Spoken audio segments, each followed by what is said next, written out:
মৃত্যু নিয়ে ভাবার একটা মুহূর্ত আমাদের নাই, কিন্তু পৃথিবীর সবচেয়ে সুনিশ্চিত বিষয় হচ্ছে মৃত্যু, ঠিক কিনা? The most certain thing in our life is death.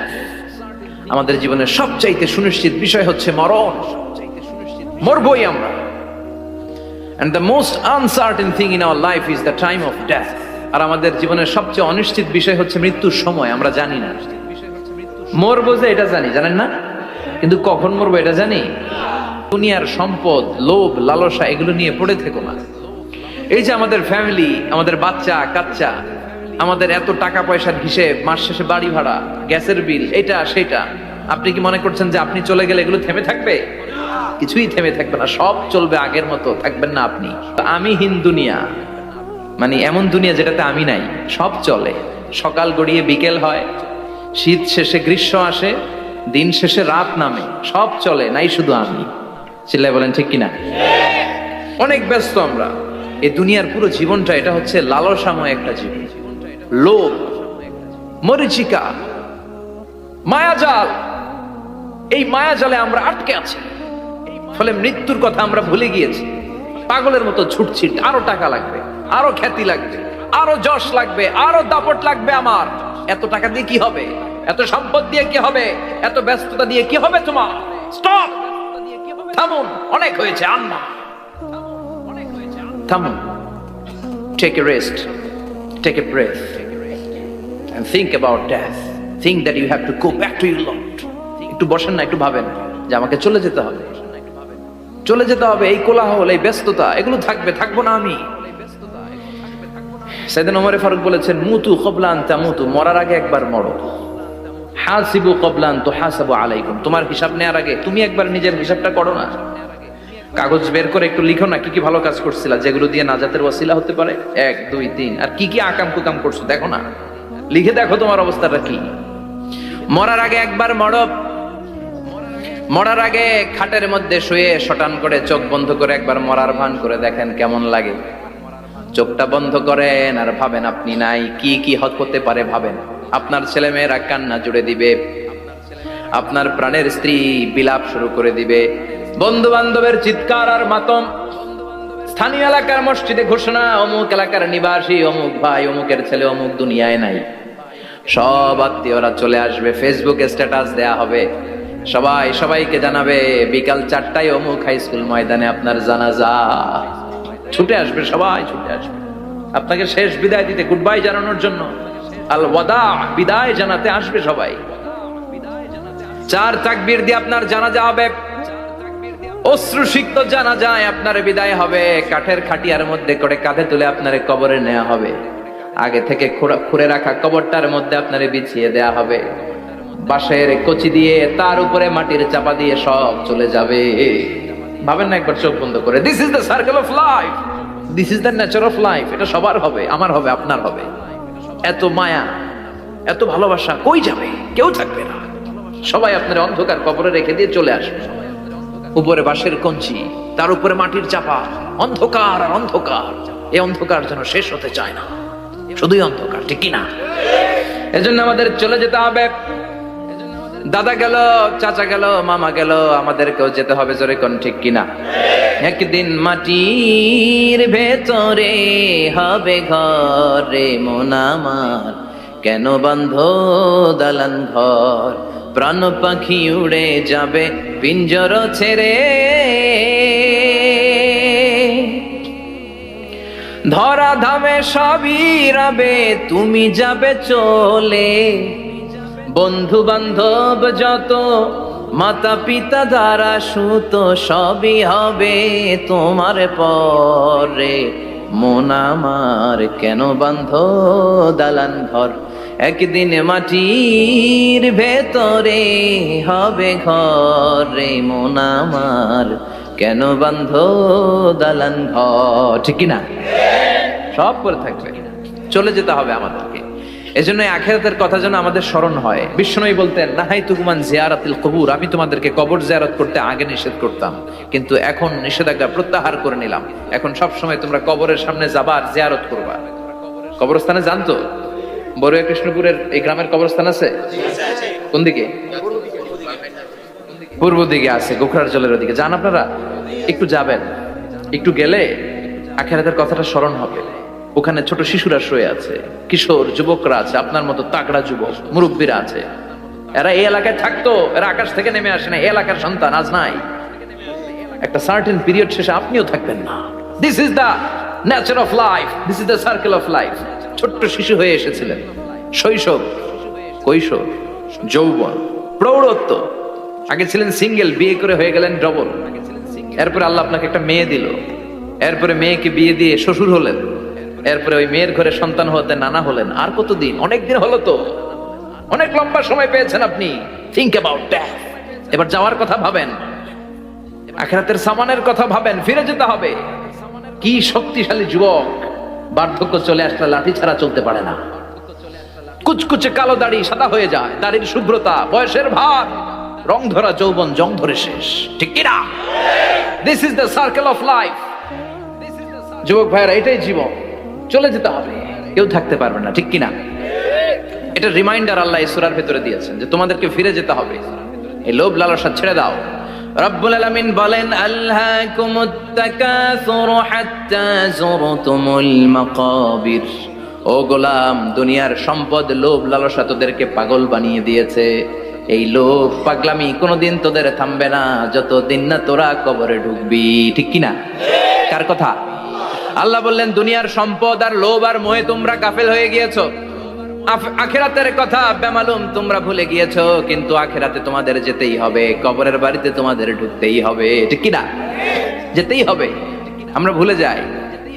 আলহাকুমুত তাকাসু, অতিরিক্ত পাওয়ার লোভ, বেশি বেশি খাওয়ার লোভ, বেশি বেশি জমানোর লোভ মানুষকে গাফেল বানিয়ে দিয়েছে। এটা মানুষের স্বভাব, আরো চাই আরো চাই, এই স্বভাবটা আছে না নাই? দেখবেন ছোট বাচ্চারা মসজিদে দোয়া অনুষ্ঠান শেষে জিলাপি দেয় না? বড়ুয়া কৃষ্ণপুর কি দেয়? আগে বাতাসা দিত না, এখন কি দেয়? জিলাপি দেয়, মিষ্টি দেয়। তো মসজিদের 2-3 গেট থেকে যদি দেয়, ছোট বাচ্চারা দেখবেন এদিক দিয়ে কয়েকটা নেয়, নিয়ে আবার ওই গেটে লাইন ধরে। ওর হাত হলো ছোট হাত, ওর হাত ভর্তি জিলাপি, আর নেওয়ার জায়গা নেই, এরপর আরেক জায়গায় লাইন ধরছে। আরো লাগবে, আরো লাগবে, এই আরো আরো আরো চাই। এই স্বভাবটাই মানুষকে কুড়ে কুড়ে শেষ করে দিয়েছে। এত লাগবে কেন তোমার? চাহিদার কোনো শেষ নাই। Unlimited demand of human being. যার আছে বেশি তার চাই বেশি। যার সাইকেল আছে তার হুন্ডা চাই, হুন্ডা আছে তো প্রাইভেট কার চাই, প্রাইভেট কার আছে তো প্লেন চাই, প্লেন আছে তো হেলিকপ্টার চাই, হেলিকপ্টার আছে তো ওইটা চাই, ওইটা আছে তো সেটা চাই, ঠিক কিনা? এলাকার মেম্বার যে হয়েছে চেয়ারম্যান হতে চায়, আছে না নাই? তো মানুষের চাহিদার কোনো শেষ নাই। যার আছে বেশি তার চাই বেশি। এজন্য বিষ্ণু বলেছেন, উনজুরু ইলা মান হুয়া আসফালা মিন, তোমার চেয়ে যে খারাপ আছে ওর দিকে তাকাও। ওয়ালা তানজুর মান হুয়া আ'লা মিন, তোমার চেয়ে যে ভালো আছে ওর দিকে তাকায়ও না, তোমার চেয়ে যে খারাপ অবস্থানে আছে ওর দিকে তাকাও। অনেকে নিজের অবস্থান নিয়ে সুখী না, এরকম আছে না নাই? আল্লাহ আমার এটা দিল না রে, ওইটা দিল না রে, পাইলাম না রে, কিচ্ছু হয় না, কি করবো জীবনে, হতাশ। আসলে আছে কিন্তু অনেক, কিন্তু শুকরিয়া নাই, টাকা, ঠিক কিনা? নিজের অবস্থান নিয়ে সুখী না, কিন্তু অনেক লোক আছে তারা আপনার অবস্থানে পৌঁছতে চায়। তাদের দিকে তাকিয়ে দেখেন, আপনি যে অবস্থানে আছেন এই অবস্থানে পৌঁছাটা অনেকের কাছে স্বপ্ন। তারা প্রতিনিয়ত সংগ্রাম আর স্ট্রাগল করে যাচ্ছে আপনার অবস্থানে পৌঁছতে, আর আপনি এটা নিয়ে সন্তুষ্ট না। শেখ সাদির নাম শুনেছেন? বালাগাল উলা কাশাফাত দুজা, এই কবিতাটার রচয়িতা, ইরানের বিখ্যাত এক কবি। উনি একবার আর্থিক সমস্যার মধ্যে দিয়ে সময় কাটাচ্ছেন, টাকা নাই, পয়সা নাই, পায়ে দেওয়ার মতো জুতা নাই। উনি খুব দুঃখ পেলেন, হায় রে, আমি ইরানের এত বড় কবি, আমার পায়ে দেওয়ার মতো জুতা নাই। দুঃখ ভরা মন নিয়ে রাস্তায় হাঁটতে বেরোলেন। হাঁটতে হাঁটতে হঠাৎ দেখলেন একটা লোক শুয়ে শুয়ে কাঁদছে, ওই লোকটার 2টা পাই নাই, পাই নাই।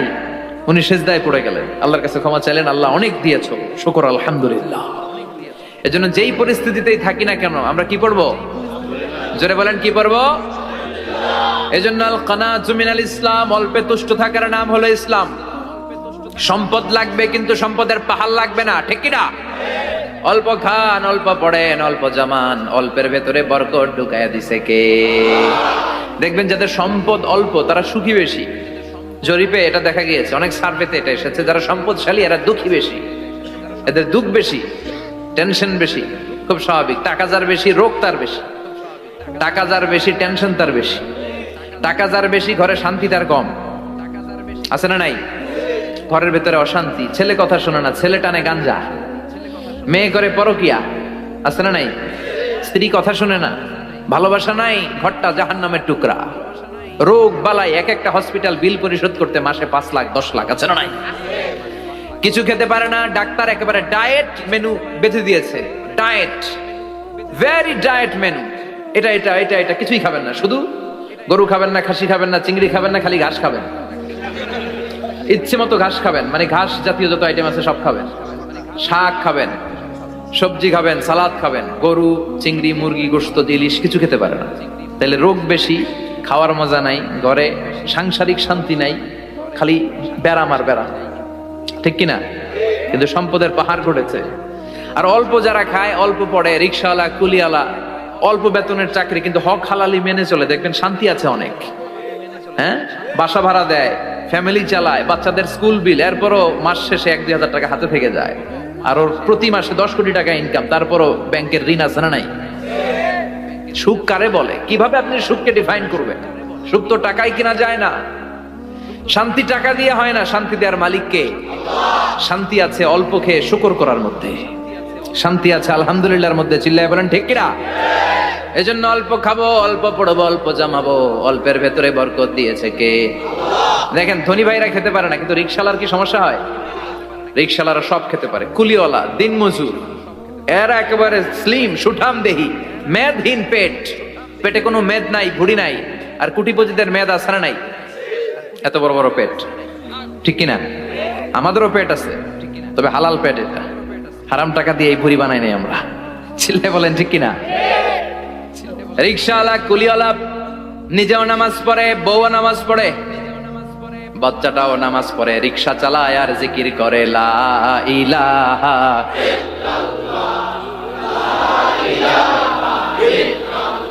লা ইলাহা ইল্লাল্লাহু মুহাম্মাদুর রাসূলুল্লাহ সাল্লাল্লাহু।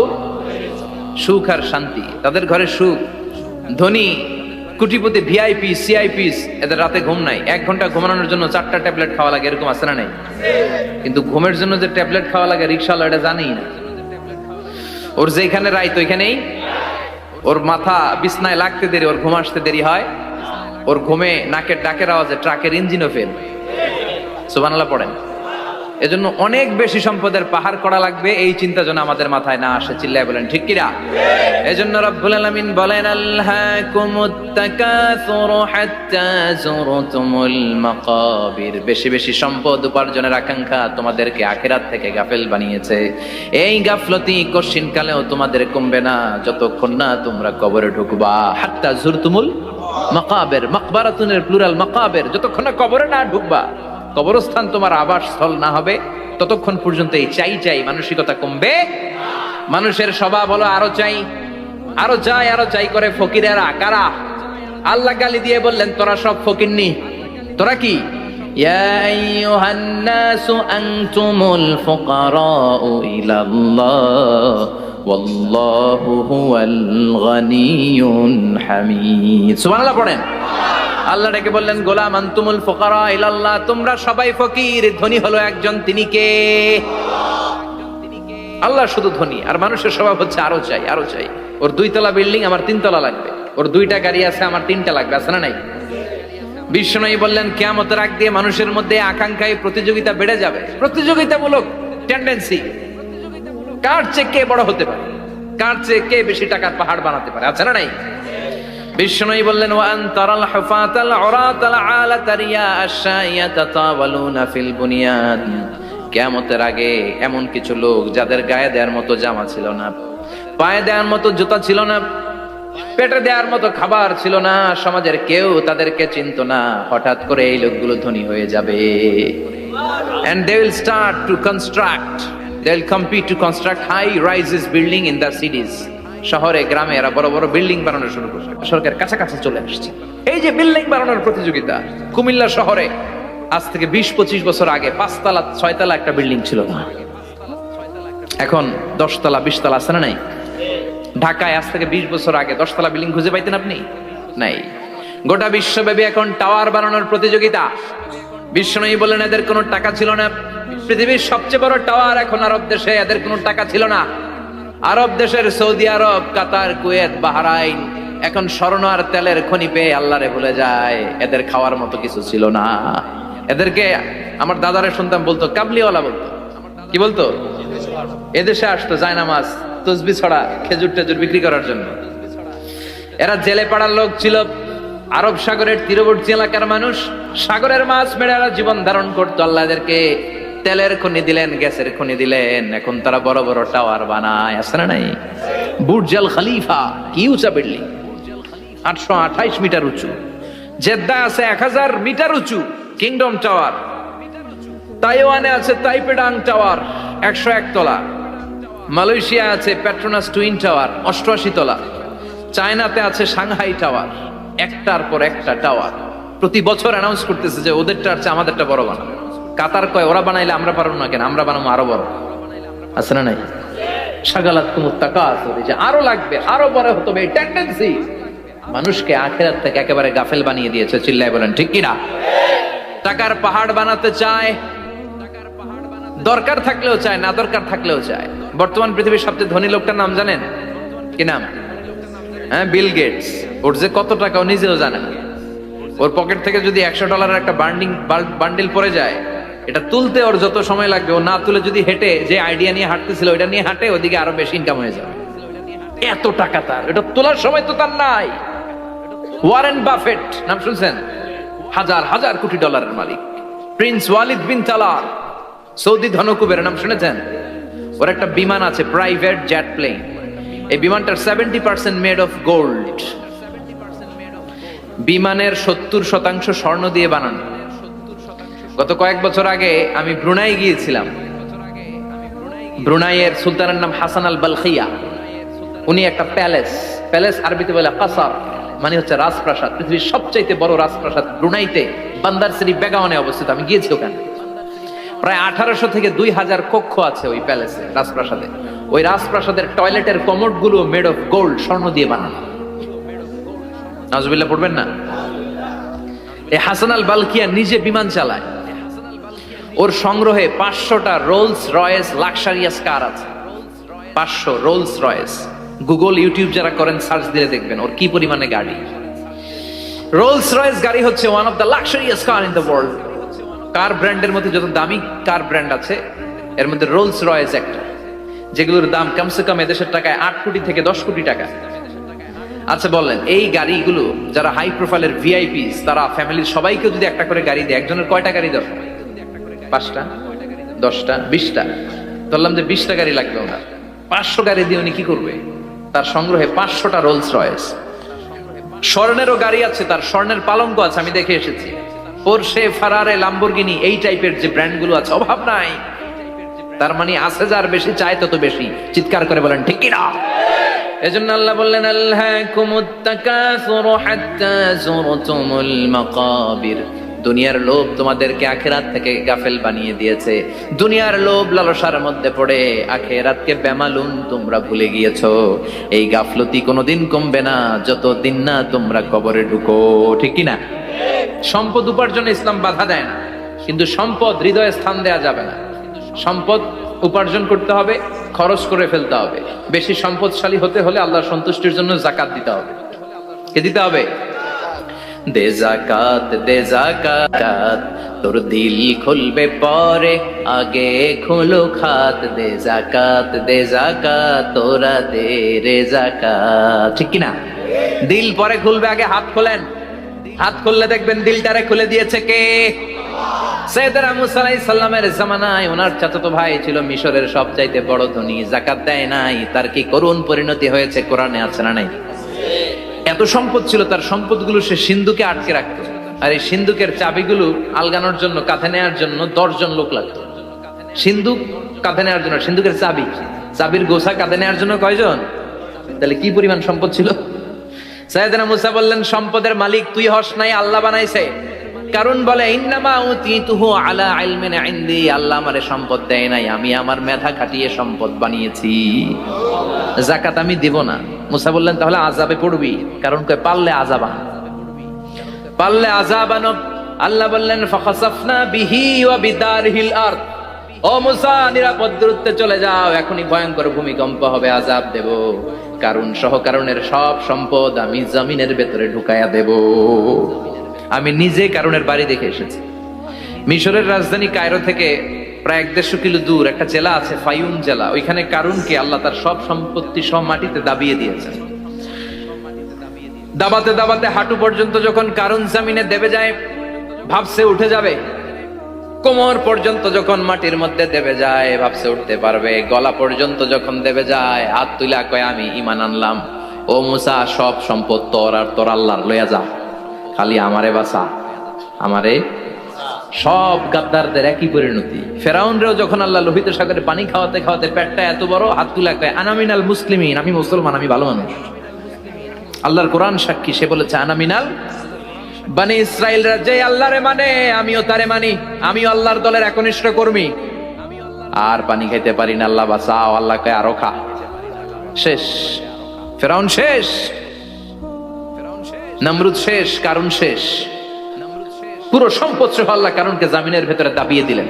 এজন্য সম্পদ যাদের বেশি জাকাত দেওয়ার দরকার আছে না নেই? দারিদ্রতা বিমোচনের জন্য জাকাত দিবেন। জাকাতের শাড়ি লুঙ্গি এইভাবে না, অনেকে কিন্তু দেয় জাকাতের শাড়ি, জাকাতের লুঙ্গি, জাকাতের গামছা, এরকম ডাকাইত আছে না নাই? বাংলাদেশে এমনও হয়েছে জাকাতের শাড়ি দিবে বলে সে পত্রিকায় নিউজ করেছে, আর ওই শাড়ি আনার জন্য শাড়ি দিবে 5,000, মানুষ এসেছে 5 লক্ষ। পদপৃষ্ঠ হয়ে 11 জন নারী এক জায়গায় মারা গিয়েছে। কিয়ামতের দিন আল্লাহ বিচারের কাঠগড়ায় এই বিজনেস ম্যাগনেটকে দাঁড়িয়ে সেদিন জিজ্ঞাসা করবে যে কেন তুই এদেরকে কষ্ট দিয়েছিলি, চিল্লা এখন ঠিক কিনা? এদের মৃত্যুর দায়ভার এই শিল্পপতি এড়াতে পারবে না। জাকাতের শাড়ি, জাকাতের লুঙ্গি বিতরণের জন্য আল্লাহ তোমারে ধনী বানায় নাই। ধনীদের দায়িত্ব হলো গরিবের হাতে সম্পদ পৌঁছে দেয়া। ওয়া ফি আমওয়ালিহিম হাক্কুন লিসাইলি ওয়াল মাহরুম। গরিব আমার কাছ থেকে সম্পদ আর জাকাত নিয়ে সে আমার প্রতি করুণা করেছে, আমি জাকাত দেই বলে আমি কোনো দয়া দেখাই নাই। কথা বুঝতে পেরেছেন? আইডিয়াটা ক্লিয়ার করে নেন। জাকাত দেয়া আমার জন্য কি? কথা বলেন, ফরজ। আর যে জাকাত নেয় তার জন্য জাকাত খাওয়া কি ফরজ? আমি গরিব মানুষ, আমি জাকাত খাবো না, না খাইয়া থাকুম, রোজা রাখবো, কথা কন। আমার যে জাকাত নেওয়া লাগবে এমন কোনো কথা নাই, কিন্তু আমি যে ধনী আমার দিতেই হবে, এটা ফরজ। তার মানে আমি দিয়ে আমি দয়া করি নাই, ও নিয়ে আমারে বাঁচাইয়া দয়া করে গেছে। চিৎকার করে বলো ঠিক কিনা? ইসলাম বলে রাস্তার এক পাশে 5 তলা আর এক পাশে গাছতলা, এটার নাম ইসলাম না। ওয়াফিয়ামু আলাইহিম হাক্কুন লিসাইলি ওয়াল মাহরুম। খেটে খাওয়া মানুষ, সুবিধা বঞ্চিত মানুষদের দ্বারে যে তুমি জাকাতের টাকা পৌঁছে দাও। জাকাতকে ফরজ করা হয়েছে দারিদ্রতা বিমোচনের জন্য। আপনি শাড়ি লুঙ্গি দিলে কি হবে? ওরে শাড়ি দিচ্ছেন দুপুরে, রাত্রে বেলা ও আরেক জায়গায় লাইন ধরে আছে, বিরিয়ানির প্যাকেট দিতেছে ওইখানে, কথা কন। সারাটা বছর ও জাকাতের টাকা নেবে, ওর কিচ্ছু হবে না। বরং এমন কিছু তাকে করে দিতে হবে যেটা দিয়ে সে ফ্যামিলি লিড করতে পারে। একটা সিএনজি কিনে দেন, ওই ফ্যামিলিতে কোনো যুবক থাকলে সিএনজি চালায়া, অটো চালায়া ফ্যামিলিটারে চালায়। একটা টঙের দোকান করে দেন, চায়ের দোকান, চা বিক্রি করে ফ্যামিলিটারে চালাবে। অস্ট্রেলিয়ান একটা গাই কিনে দেন, গরুর দুধ বিক্রি করে তার ফ্যামিলি চলবে। কিংবা মাছের একটা খামার করে দেন, মুরগির খামার করে দেন, ঠিক কিনা? ওমরে ফারুক বলতেন এমন ভাবে জাকাত দাও যাতে করে যাকে জাকাত দিয়েছে জীবনে কোনোদিন সেজন্য আর কারো কাছে যে হাত পেতে জাকাতের জন্য দাঁড়িয়ে না থাকে। এই বিধানটা কার? এজন্য আল্লাহ বললেন আলহাকুমুত তাকাসুরু হাত্তা যুরতুমুল মাকাবির। দুনিয়ার লোভ লালসা তোমাদের কমবে না যতদিন না তোমরা কবরে ঢুকো। কার কথা? চিল্লায় বলেন কার? এজন্য দুনিয়ার প্রতি যে আমাদের লোভ, এটা কি বাড়াইতে হবে না কমাইতে হবে? এই দুনিয়ার জীবন এটা ক্ষণিকের। আমাল হায়াতুদ দুনিয়া ইল্লা মাতাউল গুরুর। এটা ভোগের সামগ্রী, আজ আছে কাল না, এটা হাতের ময়লা। দুনিয়ার এই জীবনের দৃষ্টান্ত হচ্ছে 4টা স্বর্ণের টুকরা আর 3টা লাশের মতো। স্বর্ণের টুকরা 4টা, চিৎকার করে বলেন তো কয়টা? লাশ 3টা, জোরে বলেন কয়টা? অনেক অনেক আগের যুগের 3জন যুবক জীবিকার তাগিদে তারা বের হয়েছে কর্মসংস্থান করে খাবে। প্রতিমধ্যে তারা গুপ্তধন পেয়েছে, স্বর্ণের বার পেয়েছে, তো বড় বড় 4টা পেয়ে তারা মহা খুশি। আমাদের আর কাজ করা লাগবে না, এগুলো বেচে আজীবন খাবো, সুখে থাকবো। তো 3জন মিলে বললো 4টা স্বর্ণের টুকরা 3জনের মধ্যে ভাগ করে দেওয়ার আগে একজন এক কাজ কর, বাজার থেকে কিছু রুটি নিয়ে আয়, খুব ক্ষুধা লেগেছে, খেয়ে নেই। একজনের রুটি আনতে পাঠিয়ে 2জন মিলে ভাবে ওইটারে যদি মেরে ফেলতে পারি তাহলে তো তোর আর আমার মধ্যে কোনো ঝামেলা নাই। স্বর্ণের টুকরা কয়টা? তুই নিবি 2টা, আমি নেব 2টা। আর যেটারে রুটি আনতে পাঠাইছে ওটা মনে মনে ভাবতেছে রুটির মধ্যে বিষ মিশাই নিয়ে যাব। কি মিশাবো? বিষ খাইয়া ওটা শেষ, সবগুলো আমার। তো বিষ মিশাই নিয়ে আসছে, আর আগের পরিকল্পনা অনুযায়ী এই দুজন মিলে তাকে নৃশংসভাবে হত্যা করেছে। হত্যার পরে কয় প্রচন্ড ক্ষুধা লাগছিল, আগে খায়া লই। দুইজন মিলে বাজার থেকে আনা বিষ মাখানো রুটি খেয়ে ওই 2টাও শেষ। স্বর্ণের জায়গায় স্বর্ণ পড়ে আছে, স্বর্ণগুলো নেয়ার মতো মানুষ আর নাই, ঠিক কিনা? এজন্য মানুষের এই চাহিদা কমবে না। বিষ্ণু বলেন, লাউ আন্না লিকুল্লি ইবনে আদম ওয়াদিয়ান মিন যাহাব আহাব্বা আই ইয়াকুনা ইলাইহি ওয়াদিয়া। আল্লাহ প্রত্যেককে, আমাদের প্রত্যেককে যদি একটা করে স্বর্ণের পাহাড়ের মালিক বানিয়ে দেয়। কয়টা করে পাহাড় দেখছেন কোনোদিন? কই দেখছেন? চিটাং গেছিলেন? এই চট্টগ্রামে গেলে দেখা যায় কি পাহাড়। এই একটা পাহাড় স্বর্ণের, এক একটা স্বর্ণের পাহাড়ের মালিক যদি আমাদের এক একজনকে বানায় দেওয়া হয়, এরপর আমরা চাবো আরেকটা স্বর্ণের পাহাড়ের মালিক কেমন করে হওয়া যায়। আচ্ছা বলেন তো, একটা স্বর্ণের পাহাড় আমার 14 পুরুষ বিক্রি করে খাইলেও শেষ করতে পারবো এটা? তো আরেকটা কেন লাগবে আমার? ওয়ালা ইয়ামলা আফাহু ইল্লা তুরাব। বিষ্ণু বলেন, কবরের মাটি যতক্ষণ না তোর মুখে না ঢুকবে, তোর এই চাওয়া চাওয়া খাই খাই সব বন্ধ হবে না। এজন্য আল্লাহ বললেন, আলহাকুমুত তাকাসুরু হাত্তা যুরতুমুল মাকাবির। দুনিয়া তোমাদেরকে গাফেল বানিয়ে দিয়েছে, গাফলতি কমবে না যতদিন না কবরে ঢুকো। কবরে ঢুকা লাগবে, কবরে ঢুকা লাগবে না? কবরে আমাদেরকে যেতেই হবে, যেখানেই থাকেন। কবরের প্রশ্ন আছে না নাই? অনেকে বলে, হুজুর বিমান হামলায় মারা গিয়েছে, বিমান জ্বলে পুড়ে ছাই হয়ে গিয়েছে, তার কবর কোথায়? তার আত্মাটা যেখানে আছে ওই জায়গায় প্রশ্ন আছে না নাই? অনেকে বলে, হুজুর সাগরের মধ্যে পড়ে মারা গিয়েছে, তিমি মাছ খেয়ে ফেলেছে, তার কোনো অস্তিত্ব নাই, কিন্তু তার রুহুটা আছে না নাই?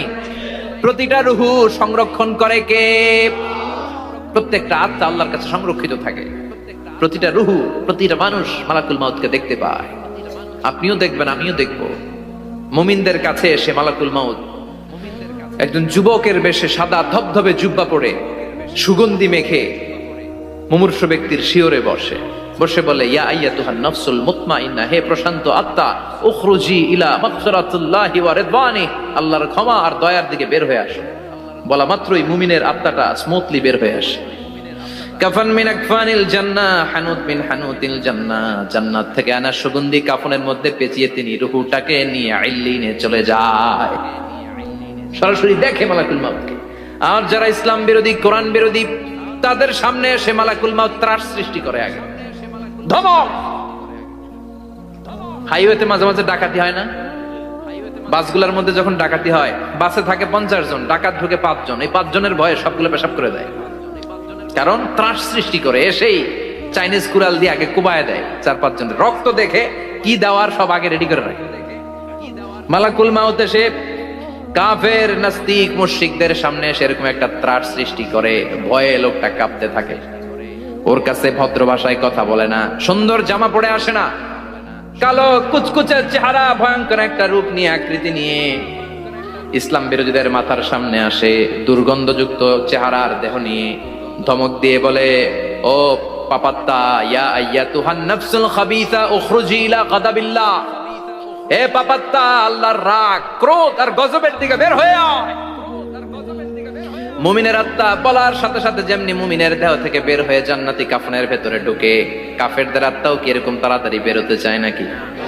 কাফেরদের আত্মা বেরোতে চায় না। ডানে দৌড়, বায়ে দৌড়, সামনে দৌড়, পেছনে দৌড়, আহা দৌড়াদৌড়ি করে। মালাকুল মাউত এটাকে টেনে হিচড়ে, একটা জীবিত ছাগলকে জবাই না করে তার চামড়া উল্টা দিকে টেনে হিচড়ে বের করলে ছাগলটা যত কষ্ট পায়, এর চেয়ে কমসে কম 70 গুণ বেশি কষ্ট দিয়ে কাফের মুশরিক আর গাদ্দারদের রূহ কবজ করা হয়। আল্লাহ এই পরিস্থিতি থেকে তুমি আমাদের বাঁচাও। মুমিনদের রূহ যেমনি কবজ হয়, ওইভাবে রূহ কবজের ব্যবস্থা করে দিও। ইমানের মৃত্যু নসিব করে দিও, শাহিদি মৃত্যু নসিব করে দিও। আমাকে শহীদ করে সেই মিছিলে শামিল করে নিও, যে মিছিলের নেতা মীর হামজা, খুবাইবে খাব্বাব, আল্লাহর কাছে ছিল অতি প্রিয়, শামিল করে নিও। আমাকে শহীদ করে সেই মিছিলে শামিল করে নিও। পড়েন আমিন। আর জোরে পড়েন আমিন। তার মানে বিমান দুর্ঘটনায় হোক, কিংবা লঞ্চ ডুবিতে হোক, কিংবা আগুনে পড়ে হোক, কিংবা আত্মঘাতী হামলায় হোক, যে যেখানেই মারা যায়, কবরের তিনটা প্রশ্ন তার জন্য আছে না নাই? ইসলাম বিরোধীদের জন্য প্রশ্ন তিনটা, আপনারা যারা মুমিন তাদের জন্য চারটা, আপনাদের জন্য একটা বেশি। আলহামদুলিল্লাহ। কোন কবরে এসে প্রথম প্রশ্ন করবে, মুনকার নাকির যখন চলে আসবে, 40 কদম যখন আত্মীয় স্বজনরা লাশটাকে কবরের মধ্যে দিয়ে 40 কদম চলে যায়, তখনই ফেরেশতা চলে আসে। শেষ, সব শেষ। এসেই পরীক্ষা শুরু। মার রব্বুক, তোর রবের নাম কি? চিল্লায় বলেন, আমাদের রবের নাম কি? আমরা বলবো রব্বি আল্লাহ, আল্লাহ আমারে রব। দমে দমে তনু মনে তারি অনুভব। পড়েন, আল্লাহ আমারে রব। তোমার দুনিয়াতে আমি যেদিকে তাকাই, অথই নিয়ামতে ডুবে আছি সবাই। পাখ পাখালির গানে শুনি তাসবিহ কল রব, তাসবিহ কল রব, আল্লাহ আমারে রব। প্রথম প্রশ্ন, তোমার রব কে? আমরা বলবো আমাদের রব আল্লাহ। দ্বিতীয় প্রশ্ন, ওমা দীনু, তোমার ধর্মের নাম কি? আমরা কি বলবো? তৃতীয় প্রশ্ন, বিশ্বনবীর চেহারা দেখে বলা হবে আতারিফু হাদার রাজুল, এই লোকটারে চিনো নাকি? আমরা বলবো চিনি, আমাদের প্রাণের নবী। ঠিক কি না? চাঁদের চেয়ে সুন্দর তুমি নবী আমার কামলিওয়ালা, দু জাহানের বাদশা তুমি প্যারা নবী সাল্লে আলা, চাঁদের চেয়ে সুন্দর তুমি নবী আমার কামলিওয়ালা। ঠিক কি না? তিনটা প্রশ্নের যথাযথ উত্তর যখন দিয়ে দিলেন, আপনার জন্য অতিরিক্ত আরেকটা প্রশ্ন করা হবে, ওয়ামা ইলমুক, তোমার নলেজ কি? তিনটা প্রশ্নের উত্তর যে তুমি করতে পারলা, কিভাবে পারলা, কেমনে জানলা? নকল করে বলছো নাকি জেনে বুঝে আসছো? নকল হয় না? এখন তো পরীক্ষা চলতেছে বোধহয়। কি পরীক্ষা? এসএসসি পরীক্ষা। নকল হয়? কৃষ্ণপুরে নকল নাই না? এখন মনে হয় এগুলো একটু কমছে। একটা সময় ছিল অনেক নকল হইতো। পাঞ্জাবের ভিতরে নকল, পকেটে নকল, টুপির ভিতরে নকল, মৌজার ভিতরেও নকল। এমনকি মেয়েরাও নকল করে পরীক্ষার হলে আসে না নাই? স্কেলের মধ্যে লিখে নিয়ে যায়, হাতের মধ্যে লিখে নিয়ে যায়, ওড়নায় লিখে নিয়ে যায়, কাপড়ে লিখে নিয়ে যায়, আসে না নাই? ফেরেশতারা বলবে নকল করছো নাকি? কেমনে জানলা? তিনটা প্রশ্নের উত্তর তুমি কেমনে বললা? আল্লাহ তোমার রব, ইসলাম তোমার ধর্ম, এই লোকটা বিশ্বনবী, কেমনে চিনলা? আপনাকে তখন বলতে হবে আমি কোরআন থেকে শিখেছি, আমি হাদিস থেকে শিখেছি, আমি ইসলাম জেনে বুঝে মেনেছি, আমি আন্দাজে কোথাও ঘুরি নাই। চিল্লা এখন ঠিক কিরা? আপনাকে বলতে হবে। এজন্য শিখতে হবে, প্রতিনিয়ত ইসলাম সম্পর্কে জানতে হবে, আখের গোছাতে হবে, জীবনটাকে আলোকিত করতে হবে। চিল্লায় বলেন ঠিক কিরা? চারটা প্রশ্নই যখন হয়ে গেল, ফেরেশতারা বলবে আহলান ওয়া সাহলান ওয়া মারহাবান বিক, খোশামদেদ, কংগ্রাচুলেশন, খোশামদেদ, কংগ্রাচুলেশন। সব প্রশ্নের উত্তর তুমি পেরেছো। ফায়ুফসাহু লাহু কবরুহু ৭০ যিরান, আপনার কবরটারে ৭০ হাত লম্বা করে দেয়া হবে। ওয়ায়ুফতাহু লাহু বাবুন ইলাল জান্নাহ, আপনার কবর থেকে জান্নাতের দিকে দরজা খুলে দেয়া হবে। ওয়ায়ুলবাসু মিন লিবাসি আহলিল জান্নাহ, জান্নাতের 2টা রেশমি কাপড়ের পোশাক এনে আপনারে পরিয়ে দেয়া হবে। আর বলা হবে নাম কানাও মিলা আরুস, ঘুমাও, sleep, you should get some sleep now, তোমাকে লম্বা সময় পাড়ে দিতে হবে, ঘুমাও। কানাও মিলা আরুস, যেমনি বর বাসর রাতে আরামসে ঘুম দেয়, বাসর রাতে যেমনি বর কনেকে নিয়ে মধুর ঘুম দেয়, তুমিও ঘুমাও, কেউ তোমার ঘুম ভাঙবে না। মালাক ইসরাফিলের কিয়ামতের জন্য ইসরাফিলের সিংহায় যে ফুৎকার আছে, ওই ফুৎকার ছাড়া কোনো কিছুই তোমার ঘুম ভাঙাতে পারবে না। আলহামদুলিল্লাহ পড়েন। আল্লাহ আমরাও যেন 4টা প্রশ্নের উত্তর দিয়ে লম্বা একটা ঘুম দিতে পারি। পড়েন আমিন। ওয়াম্মাল কাফির ওয়া আহলুশ শিমাল, আর ইসলাম বিরোধী যারা, তাদের সামনে আসবে মালাকান আসওয়াদান আজরাকান, কৃষ্ণ বর্ণের দেহ, নীলাভ বর্ণের 2টা চোখ, গায়ের রং কালো, চোখের রং নীল। দেখতে কেমন লাগে? আলিফ লাইলার ভূতের মতো। কথা কন। গায়ের রং কালো, চোখের রং নীল। ফেরেশতা 2টা আসবে, এসে ত্রাস সৃষ্টি করবে, এসে বলবে বল তোর রবের নাম কি? মার রব্বুক। ইসলাম বিরোধী মুশরিক, কাফের, নাস্তিক এরা বলবে আমি জানি না আমার রবকে। আমি জানি না, আমি তো আজীবন শুধু চেয়ার করেছি, মদ খেয়েছি, আমি ধর্ষণে সেঞ্চুরি করেছি দুনিয়ার বুকে, আমি টেন্ডারবাজি করেছি, চাঁদাবাজি করেছি, আমি মাস্তানি করেছি, আমার দাপটে এলাকার ইসলাম প্রিয়রা বাসায় ঘুমাতে পারে না। আমি ছিলাম টেন্ডারবাজ, আমি ছিলাম গডফাদার, সন্ত্রাসীদের লিডার, আমি ছিলাম ডন 1 2 3 সব, আমি ছিলাম ডনের ডন, আমি ছিলাম মাস্তান, রংবাজ, রব টপ কি আমি তো জানি না। লাদ্রি লাদ্রি আমার জিজ্ঞেস করো না। আবার প্রশ্ন করা হবে ওয়ামা দীনুক, তোর ধর্মের নাম কি? বলবে লা আদরি, আমার কোনো ধর্ম নাই, আমার কোনো ধর্ম নাই, আমি শুধু মৌজ মাস্তিতে ছিলাম, আমি আনন্দ ফুর্তি করেছি, ইসলাম নিয়ে আমার মাথা ব্যথা ছিল না। আজীবন ইসলামরে আমি বাস দিয়েছি, চিল্লায় বলেন ঠিক কিনা? ইসলাম বিরোধীদের সাথে ছিল আমার চলাফেরা, আমার সব সাঙ্গপাঙ্গ ছিল গুন্ডা বদমাশ ইসলাম বিরোধী। রব কি, ইসলাম কি, এগুলো আমি জানি না। আমার এগুলো জিজ্ঞেস করো কেন? ধর্ম কি আমি জানি না, আমি কিচ্ছু মনে করতে পারছি না। 3 নাম্বার প্রশ্ন করা হবে আতারিফু হাদার রাজুল, দেখো তো এই লোকটারে চিনো কিনা? কয় না, চিনি না, তবে মনে হয় এই লোকটারে দুনিয়ার বুকে আমি গালি দিতাম, এই লোকটার বিরোধিতা করতাম, ব্লগের মধ্যে এই লোকটার ব্যাপারে কুৎসা রটনা করতাম, এই লোকটার কার্টুন বানিয়ে আমি হিংসা ছড়িয়ে দিতাম, এই লোকটার ব্যাপারে আমি এলাকার মধ্যে অপপ্রচার চালাতাম। ফেরেশতারা বলবে তাই? এই ছিল তো ডিউটি। দাঁড়া, এখনই আমাদের খেলা শুরু, এখনই শুরু। ফায়ুতরাকু বিমাতারিক মিন হাদিদ, লোহার একটা হাতুড়ি দিয়ে মাথা থেকে পা পর্যন্ত পিটানো হবে, পিটিয়ে ওর গোশতের হাড্ডিগুলোকে থেতলে ফেলা হবে। ওয়ায়ুকালু লিল আরদি ইলতাইমি, কবরের দুই পাশের মাটিরে বলা হবে এবার দুই দিক থেকে তোরা চাপ দে, চাপ দেয়া হবে, ধাক্কা ধাক্কি করেও সে সুবিধা করতে পারবে না। মাটি আস্তে আস্তে আস্তে আস্তে দেহের দুই দিকে লেগে এমন জোরে দুইটা চাপ দিবে, ফাতাখতালিফা আদলাউহু, তার ডান পাশের পাজরের হাড্ডি বাম দিকে ঢুকে যাবে, বাম দিকের হাড্ডি ডানে চলে যাবে। বিশ্বনবী বললেন এই হাতুড়ি দিয়ে পিটানোর শাস্তি, কবরের চাপ দেওয়ার শাস্তি চলতেই থাকবে হাত্তাল কিয়ামা, কিয়ামত পর্যন্ত। আল্লাহ এই কবরের শাস্তি থেকে আমাদের বাঁচাও। আমরা এই আযাব পেতে চাই না, আমরা যেন ঠিকভাবে কবরের 4টা প্রশ্নের উত্তর করে দিয়ে লম্বা ঘুম দিতে পারি। আল্লাহ তুমি তৌফিক দাও। এজন্য আল্লাহ বললেন গোলাম দুনিয়া নিয়ে পাগল হয়ে থেকো না, এই দুনিয়ার জীবন আসল জীবন নয়, আসল জীবন হলো কবরের জীবন। জোরে বলেন ঠিক কিনা? এই জন্য মাঝে